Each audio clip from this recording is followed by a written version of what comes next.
It's closing in on nearly a year since we've last seen Kingdom Hearts 4, and the only time we've seen it. Kingdom Hearts 4 represents a lot of different things to a lot of different people. For some, it's a game of redemption, to right the wrongs of the previous games, a chance for them to fall in love with Kingdom Hearts once again. For others, a new slate to finally bring something fresh and new to the Kingdom Hearts story after the end of the last saga, which went on for 20 years, by the way. The Master and Yozora just scream rich and new storytelling. For some others, it could just be another game in their favorite franchise. Or perhaps you're new to the franchise, and just like with the newcomers from KH3, you want to see what all the fuss is about. Regardless of where you sit on this complex spectrum of opinions and hopes and dreams, I think we should talk and have a discussion about the idea of managing expectations. Something I find that people attempt to do a lot. Oftentimes though, people fail. The marketing, the infectious hype of those who are genuinely excited,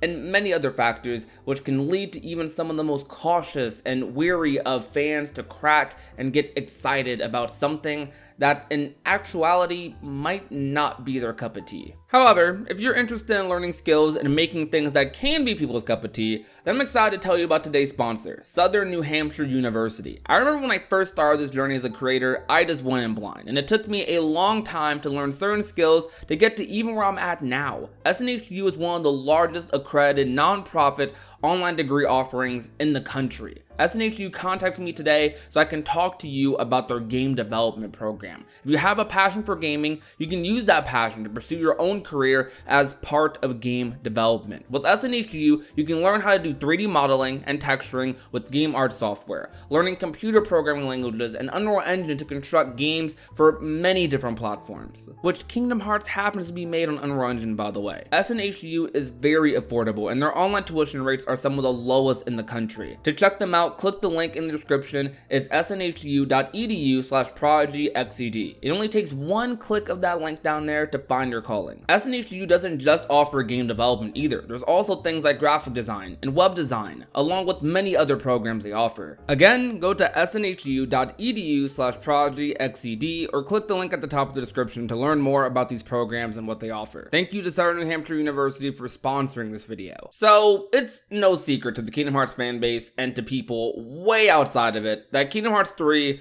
was a very polarizing game. There's so many people who simultaneously within the community have this game placed in the dirt for the worms to eat, while also having people at the same lunch table who will preach about how this game is the best of all time or the best in the series. These completely opposite perspectives, of course, led to a war greater than anything Xehanort could have envisioned. But hey, that was all in the past. Kingdom Hearts 4 surely won't be the polarizing game that Kingdom Hearts 3 was, right? Well, to be completely serious, it probably won't. It will be hard to ever have a game as polarizing as Kingdom Hearts 3 was within the Kingdom Hearts series, and that's just because of what led to Kingdom Hearts 3. So much of the debates, arguments, and unnecessarily long Twitter threads were happening about Kingdom Hearts 3 well before the game was even released. This was simply because this was a game people have been waiting for forever. Yeah, the actual wait only truly started after Dream Drop Distance, though in many fans' hearts, even though it wasn't true, this was a game they had been thinking about since after Kingdom Hearts 2 released, or after they played it. So to many fans,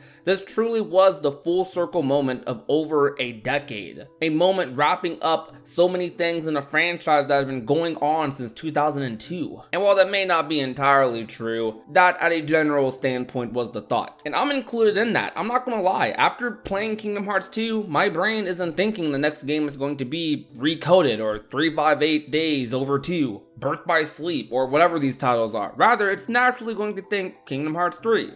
1, 2, 3. Not Kingdom Hearts 0.2, a fragmentary passage, Kingdom Hearts 1.5 plus 2.5, 2.8 final chapter prologue, 358 days divided by 2, Kingdom Hearts 3D, Dream Drop Distance. And these are all dull jokes within the community. I mean, I love this. I love these games. All of these games. They're all great. Play them. But when we're simply talking about the hype and what led up to Kingdom Hearts 3, Kingdom Hearts 3 had been a game that has been in people's heads since after they beat Kingdom Hearts 2, even if we weren't able to actually materialize what it would be like until 2013. The thought of Kingdom Hearts 3, well before the game was even announced for the PS4, was a thought in people's minds for nearly a decade even before that. Now, you can say that's dumb or that people should have stopped thinking like that, and you're probably right, though that's just the way it was.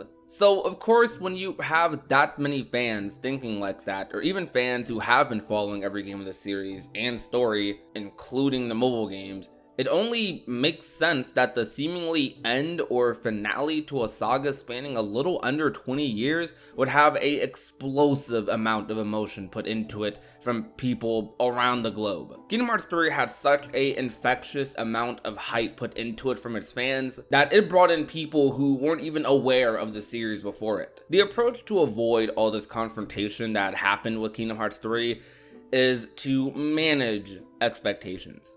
But what does that even mean? Well, in this context, it essentially means controlling your hype, controlling your excitement. A more accurate representation, what it means using Google, is communicating so that all involved have a clear understanding of what to expect and when to expect it. That is very fair, and I would say somewhat reasonable. People should naturally do this when it comes to games, not expecting things that aren't confirmed or implied, and not anticipating things constantly only to get disappointed when it doesn't happen in the way you envisioned it would or thought it should. I maybe stretched out a little bit, but you get the idea. It's a good habit to form to not let your hype or excitement get in the way of what the game actually is trying to do. Now, I'll admit, hearing that is very reasonable, but I wouldn't say it's realistic. Curving people's hype isn't the best way to avoid confrontation. Maybe on the individual scale, and if that works for you and helps you enjoy things more, that's a good thing. But on an entire community scale, a community filled with hundreds of thousands, millions of people, I think that it's just a little too difficult, because not everyone has the same standards for enjoyment and disappointment as others. Others can see the return of reaction commands in Kingdom Hearts 4,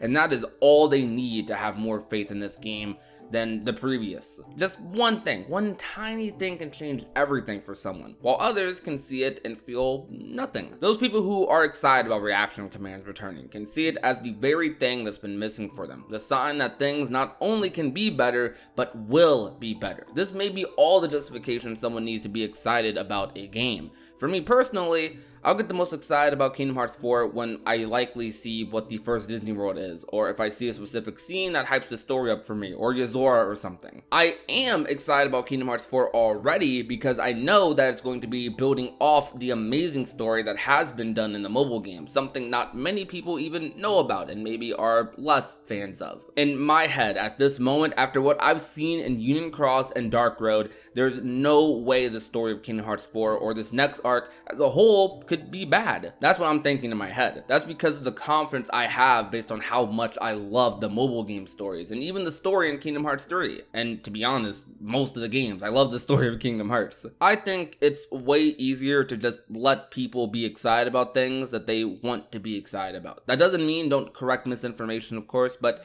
tempering with people's enjoyment by trying to mitigate excitement, I think is somewhat pointless. I wouldn't say it is 100% of the time, and the goal of it, I think, is something a lot of us may want, which is to avoid confrontation when expectations aren't fully met. Though what I think is even more reasonable is letting people get excited about what they want and express disappointment about whatever they want. It's not our position to develop the game and do the damage control for companies when there's a ton of discourse. It happens. If a game doesn't meet the expectations of the fans, sometimes that can be on the fans for expecting way too much from what they presented, especially if what they presented doesn't match the expectations. But even that is a slippery slope, because some people do have pretty reasonable expectations that aren't met. Some people have more drastic expectations that can't be met. But instead of mixing and matching what expectations are reasonable and not reasonable and putting them into categories, it's better to just give your thoughts on things as things are happening, after a trailer, after an interview, after the game comes out. Kingdom Hearts isn't the first game to deal with any sort of animosity within its fandom. It can be annoying and exhausting to say the least. However, everyone enjoys things differently. Different aspects of the series make people happy or sad or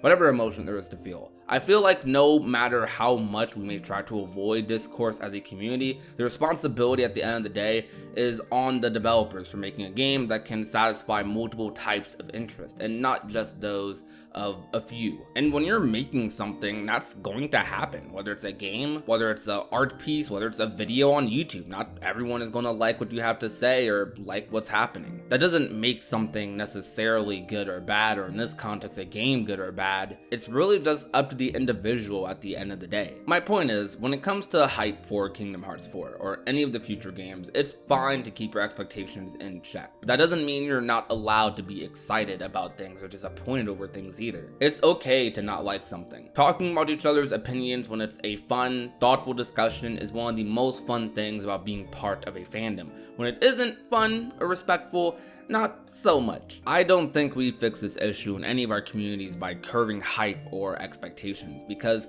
that takes away another aspect of what's fun about having something to look forward to. Yes, things could be less hostile and less toxic, but it's the internet. And I'm not saying let things crash and burn, but I think just little things that lead to a lot. Like acknowledging others' perspectives on a game they like, understanding not everyone thinks the exact same way, and just whatever you have to do to keep in mind that helps turn a heated discussion into something a lot less volatile. Kingdom Hearts 4 is a game I'm very excited about. Maybe not entirely off the trailer itself, but because of everything that led to it. All the stories of previous games and what they've been building up in the background after Kingdom Hearts 3 has led to what Kingdom Hearts 4 is likely going to be. You can be excited about Kingdom Hearts 4 now, later, or never, and you can share and talk about that excitement wherever and with whomever you like. You've probably already done it. I personally am not on the end of the spectrum that was super disappointed with the previous game, so when people tell me to not be excited about something or not to share that excitement because we'll just have another Kingdom Hearts 3 situation, I definitely raise an eyebrow. But if that helps you have a better experience when the game releases, that's good. Managing expectations is up to you, and if you need to take a step back from trailers and fan bases to have a better experience with the game, that is your decision. If you want to consume every piece of media that the game reveals up to its release, that is also your decision. We all have our own thoughts and opinions. You don't need me to tell you that. Enjoy what you want, trash on what you want. Let's just try to be nice about it and leave it at that. Oh, and delete your Twitter accounts. Now she's a daydreamer. She's always thinking back.